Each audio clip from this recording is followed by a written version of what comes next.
A white billionaire laughed in the face of a 17-year-old black girl standing in the grand lobby of Whitfield Elite Club. "You? The heiress?" Richard Whitmore's voice echoed off marble walls. "Security! Get this fraud out of my sight!" He filmed her. He mocked her clothes, her skin, her audacity. He called the police and watched them handcuff her in front of dozens of guests.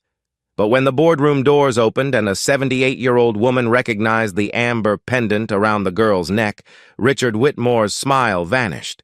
The color drained from his face. What happened next left everyone speechless. But to truly understand how sweet this moment of justice was, we need to go back to where it all began. Subscribe to Real Black Voices and hit that notification bell so you never miss a story like this one. The morning light filtered through thin curtains into a modest apartment on the outskirts of the city.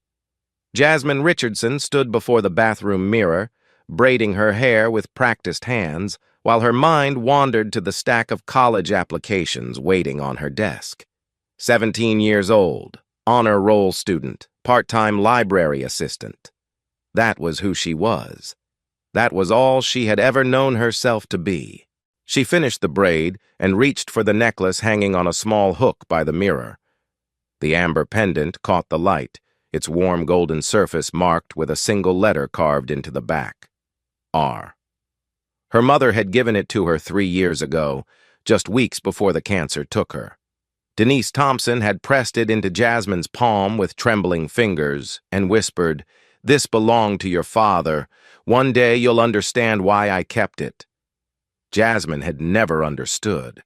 Her father, Marcus, had died in a plane crash when she was 7.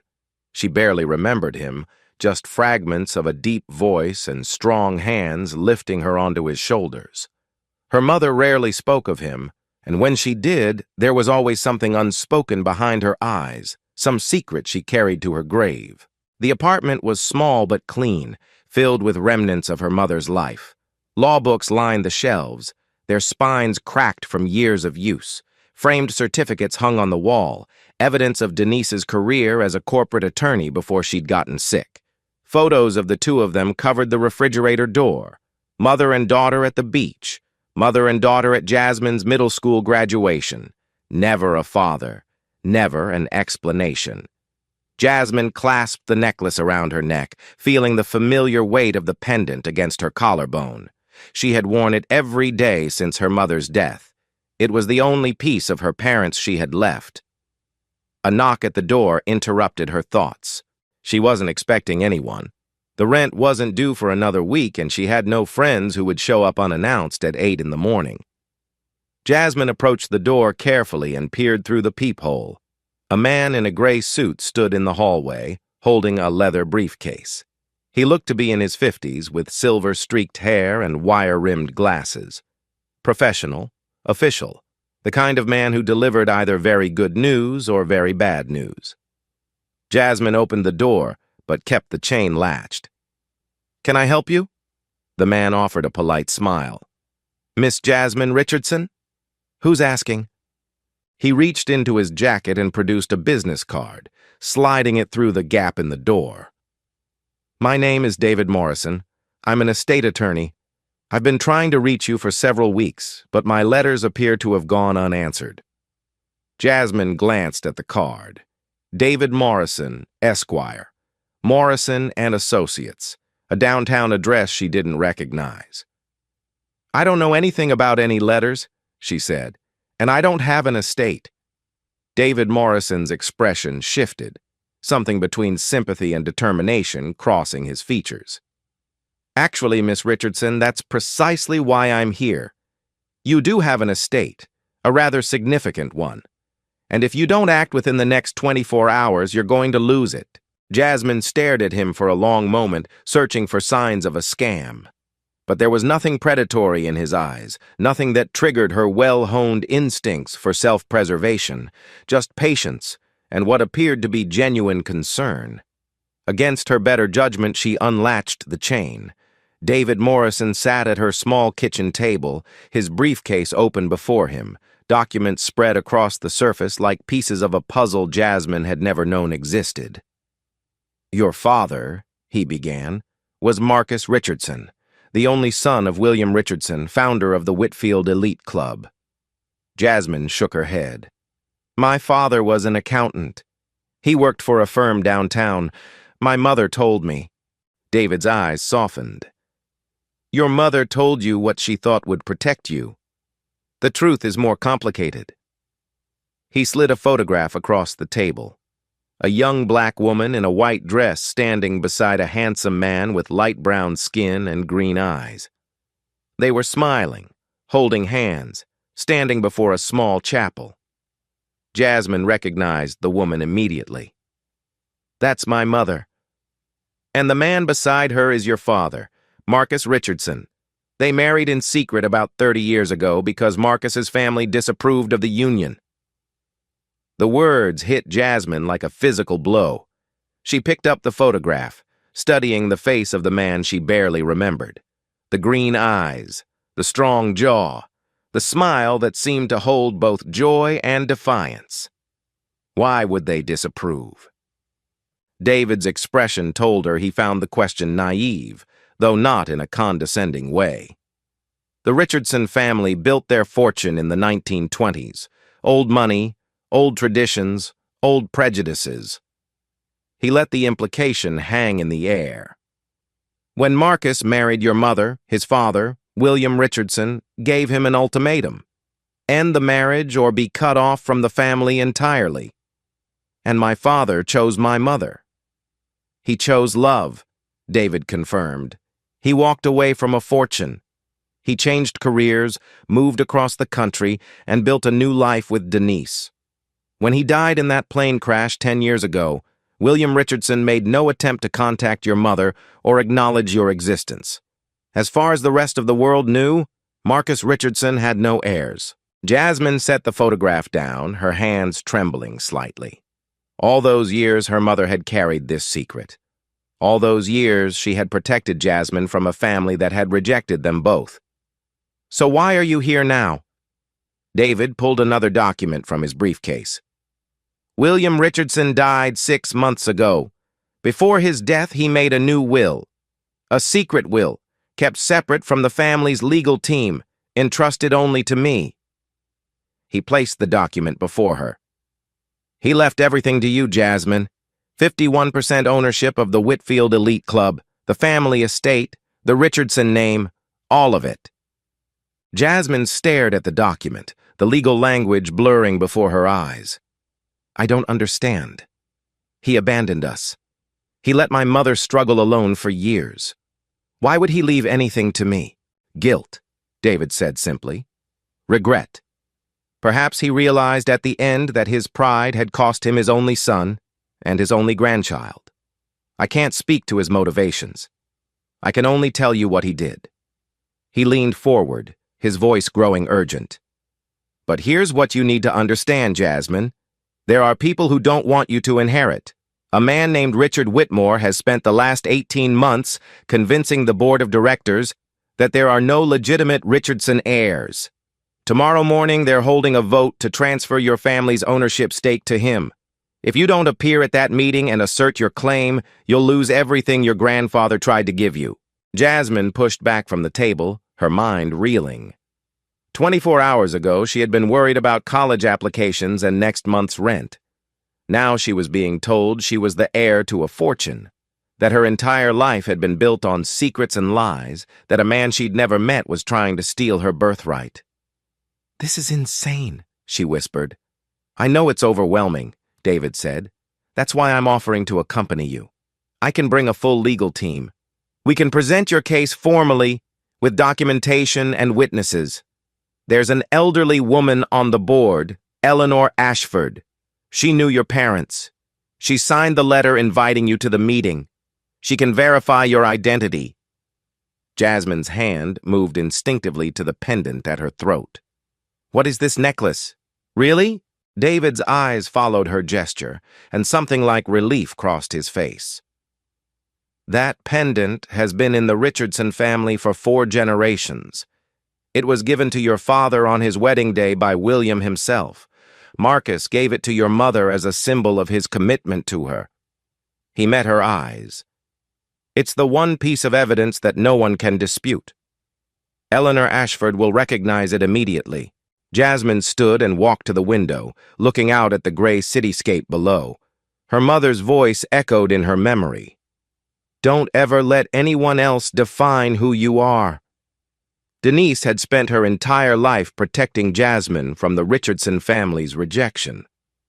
She had built a world where her daughter could grow up without the burden of being unwanted, without the pain of knowing that half of her blood came from people who considered her beneath them. But Denise was gone now, and Jasmine was tired of living in the dark. She turned back to David. I'll go to the meeting. Relief flooded the attorney's face. Excellent.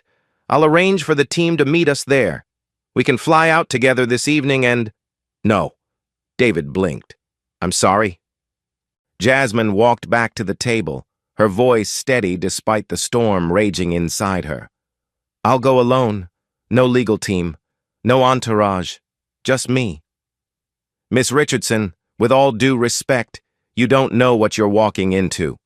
Richard Whitmore is a powerful man. He has the board in his pocket. If you go in there without support... If I need an army to prove who I am, Jasmine interrupted, then I've already lost. She picked up the photograph of her parents, studying their faces one last time before setting it down. My mother spent her whole life proving her worth to people who refused to see it. She didn't need anyone's permission to be who she was. Neither do I. David studied her for a long moment, and something shifted in his expression. Respect, perhaps, or recognition of a stubbornness that reminded him of someone else. At least let me fly out separately, he said finally. I can be there as backup if you need me. I'll bring the certified documents, the original will, everything we need to make the legal case ironclad. Jasmine considered this. Fine, but I walk into that room alone. David nodded slowly, gathering his documents back into the briefcase. The meeting is tomorrow at 10 in the morning. Whitfield Elite Club, downtown. Eleanor Ashford's name is on the invitation. If anything goes wrong, find her. He stood and extended his hand.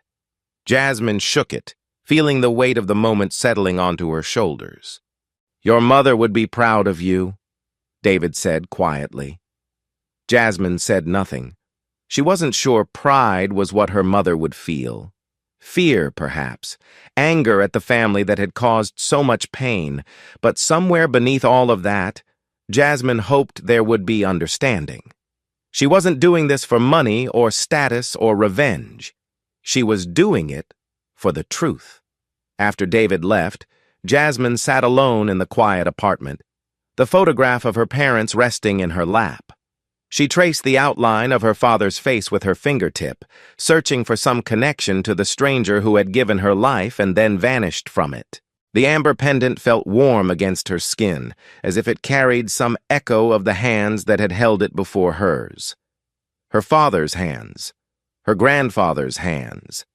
Generations of Richardsons who had never known she existed. Tomorrow, they would know. Tomorrow, everything would change. The Whitfield Elite Club rose from the manicured landscape like a monument to old money and older traditions. Jasmine stood on the sidewalk across the street, taking in the white marble columns, the brass fixtures gleaming in the morning sun, the fleet of luxury vehicles lined up along the circular driveway. Everything about the building whispered exclusivity, from the uniformed valets to the towering oak doors that seemed designed to make ordinary people feel small. She had dressed carefully that morning, choosing a simple navy blouse and black slacks from her mother's closet. Nothing flashy, nothing that tried too hard. The amber pendant rested against her chest, hidden beneath the collar of her blouse. She touched it briefly, drawing strength from its familiar weight, then crossed the street. The lobby took her breath away. Vaulted ceilings painted with Renaissance-style murals. Crystal chandeliers that probably cost more than her apartment building. Marble floors so polished she could see her reflection in them. Men in tailored suits and women in designer dresses moved through the space like they owned it, which, Jasmine supposed, many of them did. She was the only black face in the room. The realization hit her like a cold wind, but she kept walking. Her mother had taught her to hold her head high in spaces that weren't designed for people who looked like her. This was no different. This was just bigger. The reception desk sat beneath a massive oil painting of a white-haired man with stern eyes and a firm jaw. Jasmine recognized something in the shape of his face, something that reminded her of the photograph David Morrison had shown her. William Richardson, her grandfather. The woman behind the desk looked up as Jasmine approached, her smile faltering almost imperceptibly before settling into professional politeness. "May I help you?" "I'm here for the board meeting," Jasmine said, keeping her voice steady. "My name is Jasmine Richardson. I'm representing the Richardson family." The receptionist's eyebrows rose. She glanced down at a tablet, scrolling through what appeared to be a guest list, then looked back up with barely concealed skepticism. "I don't see your name on the attendee list, Miss." "Richardson," Jasmine repeated. "Check again. I received a letter of invitation signed by Eleanor Ashford." The receptionist opened her mouth to respond, but a voice from behind Jasmine cut through the air like a blade. "Did I hear that correctly?" Jasmine turned to find a man striding toward her across the marble floor. He was perhaps 60 years old, silver-haired and impeccably dressed in a charcoal suit that probably cost more than a year of her rent. His face wore an expression of amused disbelief, like someone who had just heard a particularly absurd joke. "Did you just say you're representing the Richardson family?"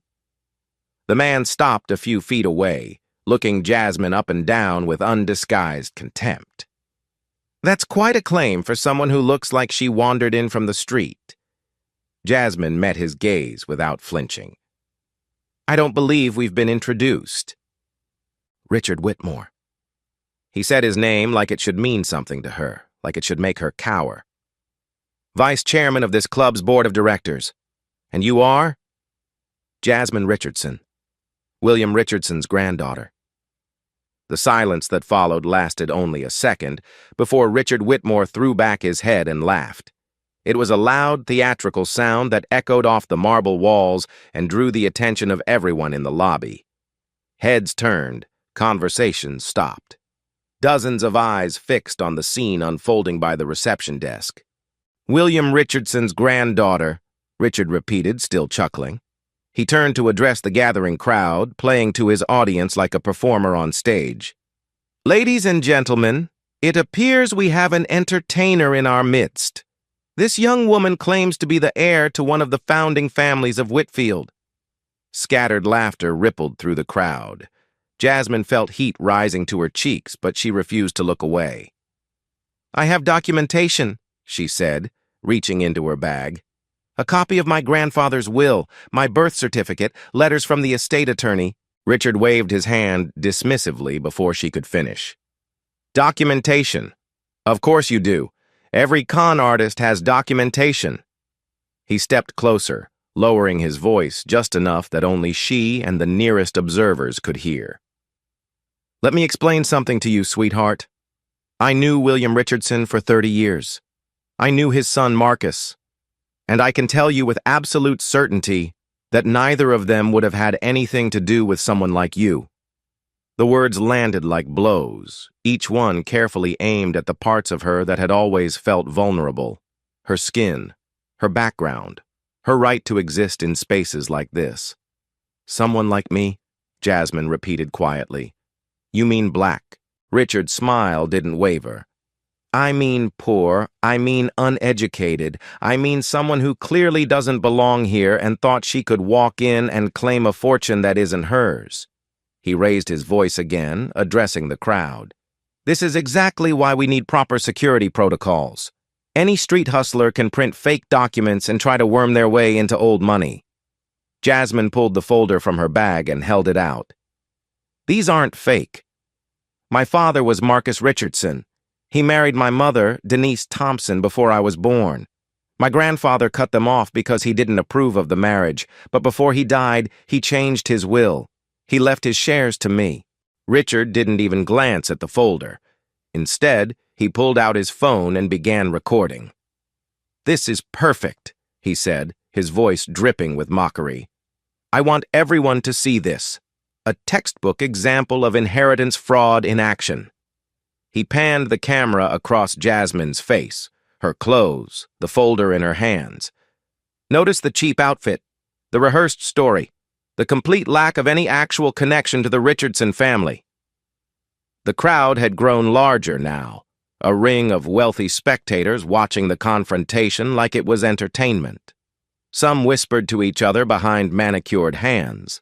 Others simply stared, their expressions ranging from amusement to disgust. Jasmine's hands trembled, but her voice remained steady. "Put the phone down and look at the documents. That's all I'm asking. If I'm lying, you'll know soon enough. But if I'm telling the truth, you're making a very big mistake." Richard lowered the phone just enough to meet her eyes. Something flickered in his gaze, something that might have been uncertainty. But it vanished almost instantly, replaced by cold calculation. "The only mistake being made here is yours," he said. He turned to a security guard who had materialized nearby. "Call the police. I want this woman arrested for trespassing and attempted fraud." The guard hesitated, glancing between Richard and Jasmine. "Sir, maybe we should wait for—" "I said call the police." Richard's voice cracked like a whip. "Now." As the guard stepped away to make the call, Jasmine felt the walls closing in around her. She looked at the faces surrounding her, searching for any sign of sympathy, any hint that someone might intervene. But they all looked away, unwilling to challenge the man who clearly held power in this room. She thought about running. The doors were only 50 feet away. She could be out on the street before anyone could stop her, but running would prove everything Richard was saying about her. Running would mean giving up before she'd even had a chance to fight. So she stood her ground. "My grandfather's name was William Richardson," she said, loud enough for everyone to hear. "My father's name was Marcus. My mother's name was Denise. They loved each other and they loved me, and no amount of money or power or prejudice can change that." Richard rolled his eyes. "Very touching. Save it for the judge." 2 police officers arrived within minutes, a man and a woman in crisp blue uniforms. Richard approached them immediately, shaking hands like they were old friends arriving at a cocktail party. "Officers, thank you for coming so quickly. We have a situation here." He gestured toward Jasmine with exaggerated concern. "This young woman entered the club claiming to be a member of one of our founding families. She's been harassing staff, disrupting our members, and attempting to gain access to a private board meeting under false pretenses." The male officer turned to Jasmine, his expression neutral but guarded. "Miss, can you tell me your name?" "Jasmine Richardson." "And do you have any identification?" Jasmine reached into her bag and produced her driver's license, her student ID, and the folder of documents David Morrison had given her. "I have more than identification. I have legal proof that I'm the rightful heir to the Richardson estate. If you just look at these documents—" Richard interrupted before she could finish. "She has forged documents. That's what con artists do. They create elaborate paper trails to support their lies." He addressed the officers with practiced authority. "I've known the Richardson family for decades. William Richardson had no grandchildren. His son Marcus died without heirs. This woman is attempting to commit fraud on a massive scale." The female officer took the folder from Jasmine and flipped through it briefly, but her expression suggested she wasn't really reading anything. "Miss, do you have an invitation to this event?" "I received a letter from Eleanor Ashford, a member of the board. It's in there, in the folder." The officer glanced at the letter, then at Richard. "Mr. Whitmore, do you know an Eleanor Ashford?" Richard's jaw tightened almost imperceptibly. "Eleanor is an elderly member of our board. She's been unwell lately. It's entirely possible someone forged her signature on that letter to make this scheme seem legitimate." Jasmine's heart sank. He had an answer for everything. Every piece of evidence she presented he twisted into further proof of her supposed deception. "I'm not a con artist," she said, hating the desperation that crept into her voice. "I didn't even know about any of this until yesterday. A lawyer came to my apartment and told me about my grandfather's will. I came here to attend a board meeting that I have every legal right to be part of." The male officer exchanged a look with his partner. "Miss Richardson, I think it would be best if you came with us to sort this out." "Am I being arrested?" The officer's hand moved to his belt, resting near his handcuffs. "We're going to detain you for questioning while we investigate Mr. Whitmore's claims. If everything checks out, you'll be free to go." "And if it doesn't check out?" Jasmine's voice was barely above a whisper. Richard answered before the officer could. "Then you'll be charged with fraud, trespassing, and whatever else the district attorney decides to throw at you." He raised his phone again, still recording. "This is what happens to people who try to steal from their betters." The female officer took Jasmine's arm, not roughly but firmly enough to make clear that compliance was expected. "Please turn around, miss." Jasmine's body moved on autopilot. She turned. She placed her hands behind her back. She felt the cold metal of the handcuffs close around her wrists, heard the clicking sound that seemed impossibly loud in the silent lobby. Richard Whitmore watched with undisguised satisfaction, his phone capturing every moment. "Let this be a lesson," he announced to the crowd. "The Whitfield Elite Club does not tolerate imposters."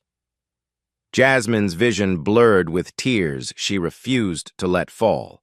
She could feel the eyes of every person in the lobby boring into her, could hear the whispers that would spread through their social circles for weeks to come. The black girl who tried to claim a white man's fortune, the fraud who got what she deserved. But beneath the humiliation, beneath the fear and the anger and the overwhelming sense of injustice, something else burned. The pendant pressed against her chest, warm despite the cold air conditioning.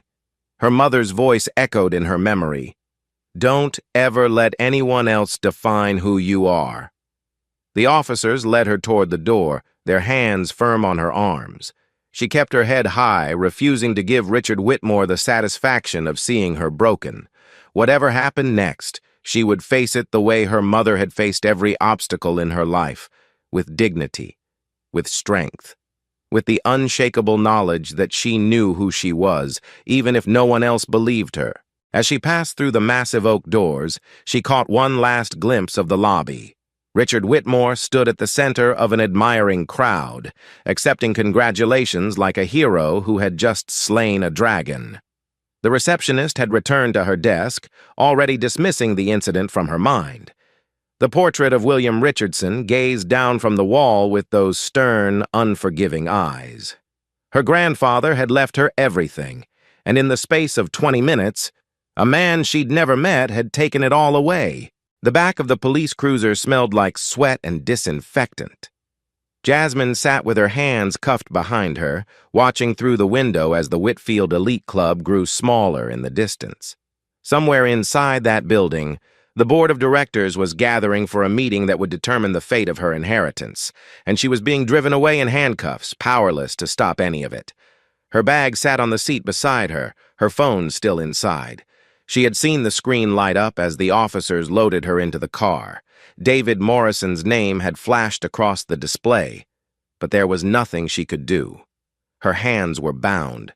Her voice wouldn't reach him. She was completely, utterly alone. The doubt that had been lurking at the edges of her mind finally broke through. Had she made a terrible mistake? Should she have listened to David and brought the legal team? Would any of this have happened if she hadn't been so stubborn, so determined to prove herself without help? But even as the questions swirled, she knew the answer. Richard Whitmore hadn't arrested her because she came alone. He had arrested her because of who she was. Because a black girl claiming a white family's fortune was, in his eyes, an impossibility, a joke, a crime. She looked down at her chest, where the amber pendant still rested beneath her blouse. 4 generations of Richardsons had worn this necklace. Her great-great-grandfather, Her great-grandfather, her grandfather, her father, and now her. The chain was unbroken, regardless of what Richard Whitmore or anyone else believed. The police cruiser pulled away from the curb, carrying her toward an uncertain future. Behind her, through the rear window, she watched the club disappear from view. The meeting would start without her. The vote would proceed as Richard had planned, and everything her grandfather had tried to give her would slip through her fingers like water. But Jasmine refused to believe this was the end. Her mother had survived worse than this. Her father had given up a fortune for love. She came from people who didn't surrender, who didn't let the world's cruelty define their worth. Somehow, some way, she would find a path forward. She just had to survive long enough to find it. Inside the Whitfield Elite Club, Richard Whitmore strode into the boardroom with the confidence of a man who had already won. The long mahogany table was surrounded by 11 leather chairs, 10 of which were already occupied by the club's most powerful members. The 11th chair, traditionally reserved for the Richardson family representative, sat conspicuously empty. Richard took his place at the head of the table, savoring the moment.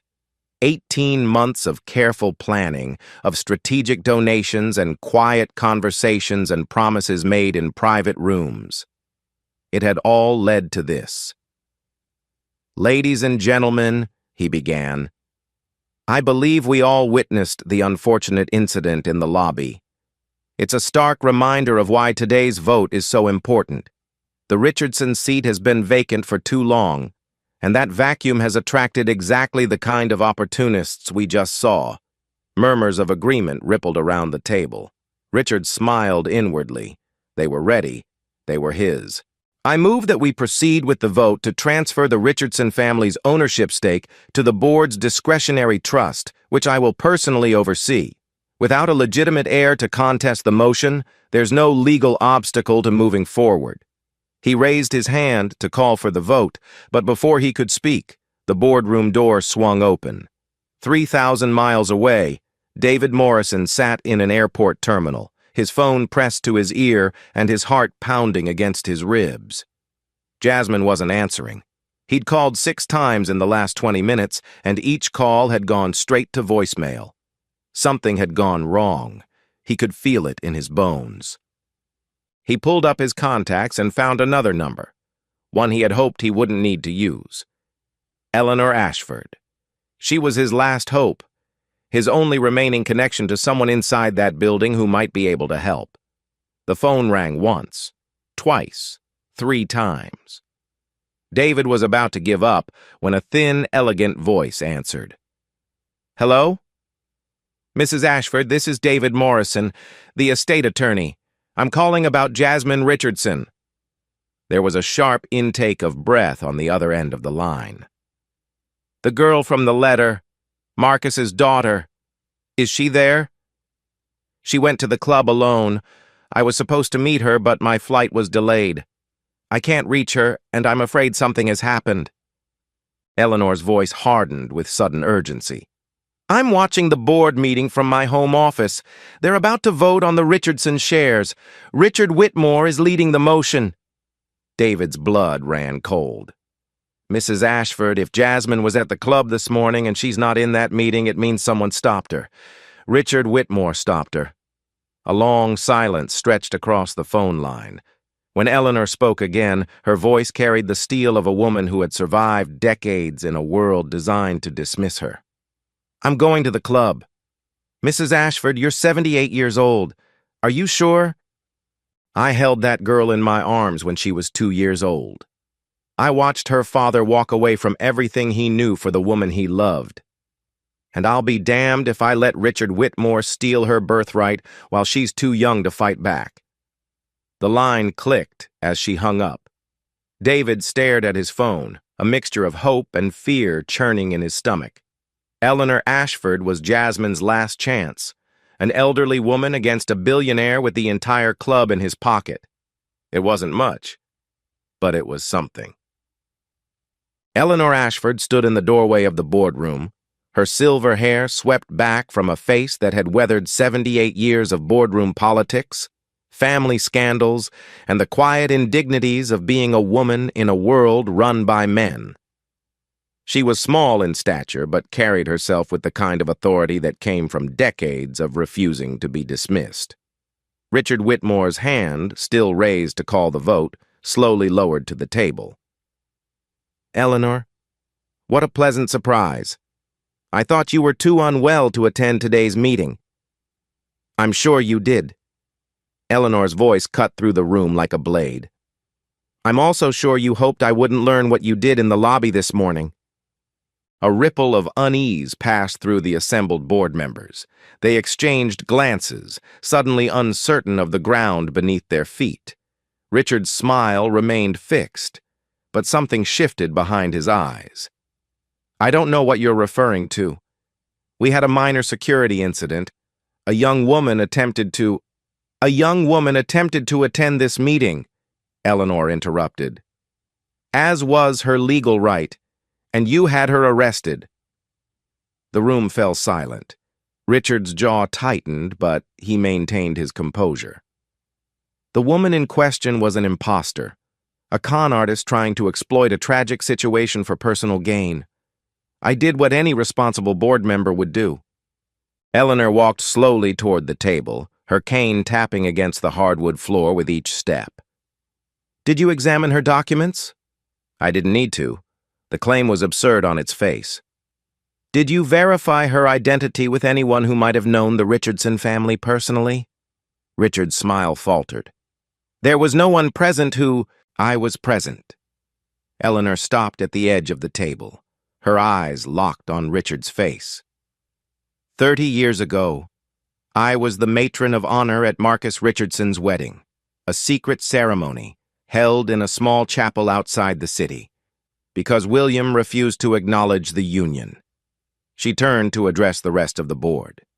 "Marcus married a woman named Denise Thompson, a brilliant attorney, a kind soul, and yes, a black woman. They had a daughter together, a daughter that William spent the last years of his life trying to find, trying to make amends with, before his health failed him."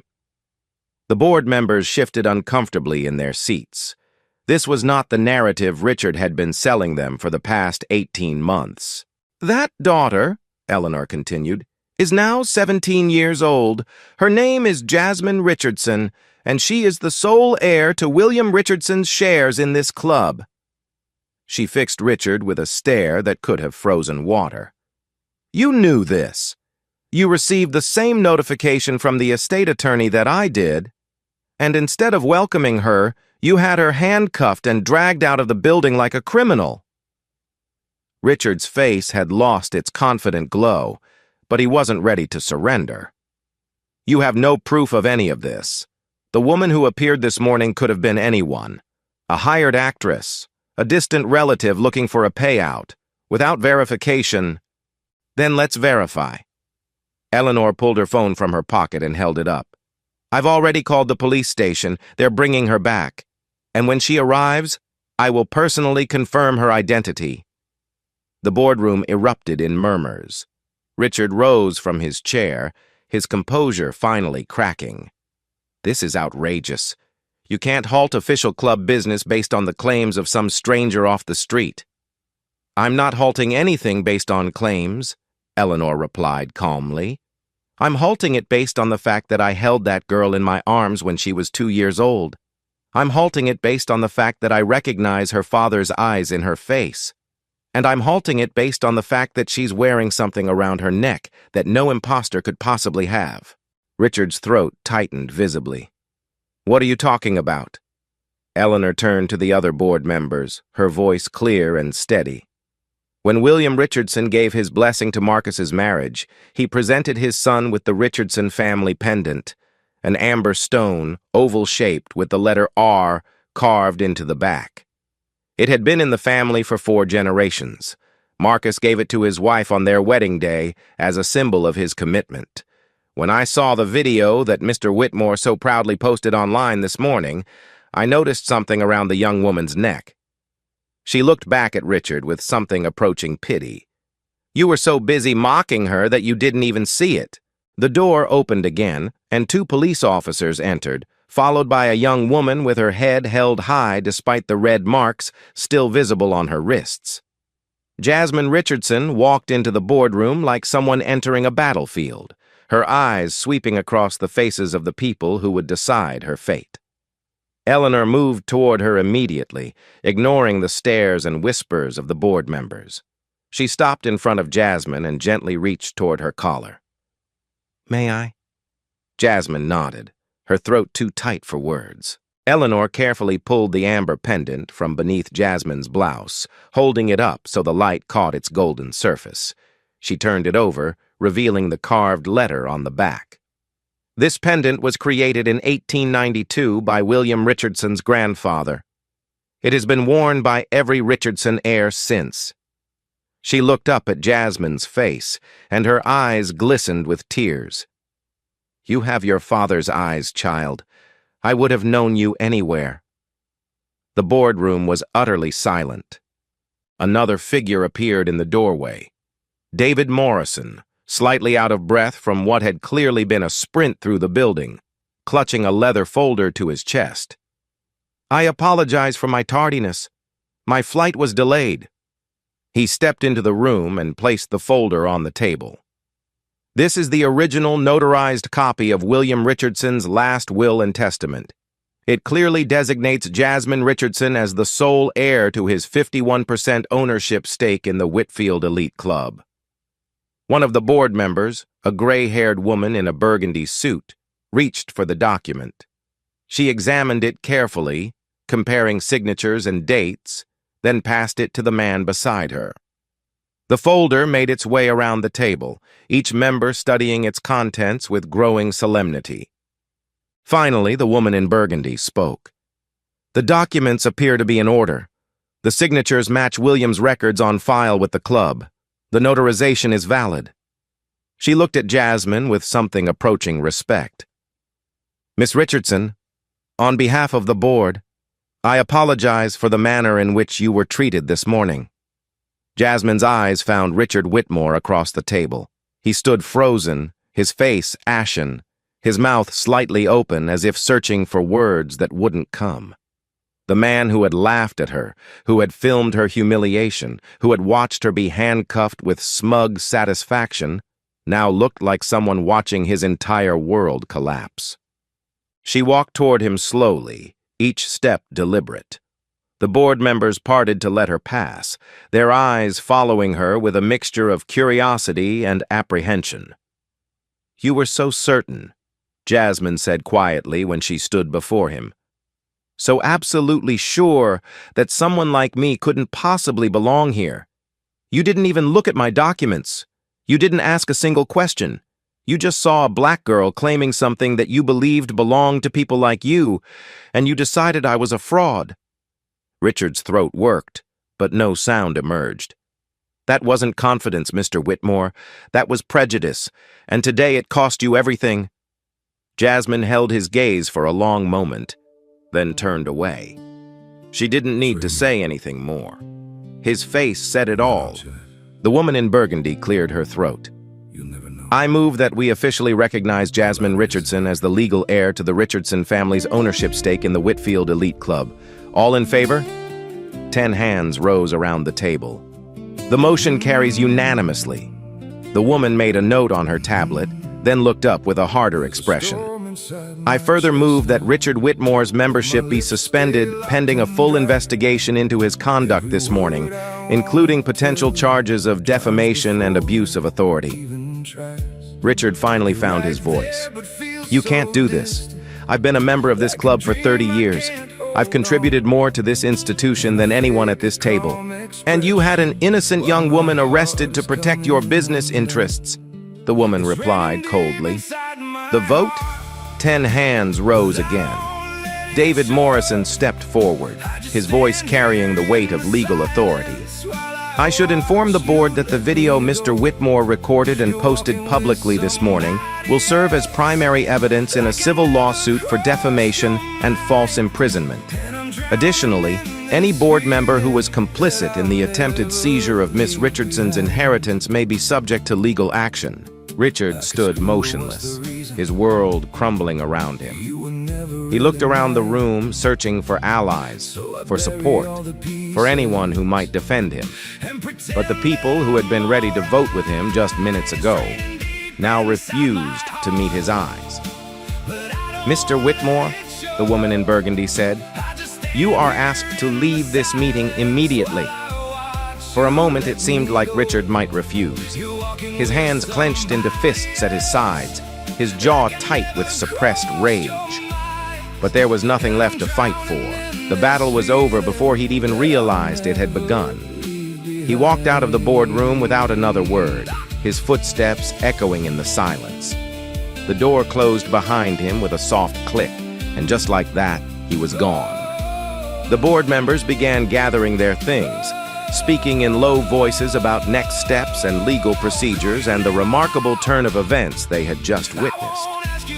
One by one, they approached Jasmine to offer their congratulations, their handshakes, their carefully worded apologies for not intervening sooner. She accepted their words with grace, but her mind was elsewhere. When the room had finally emptied, only 3 people remained.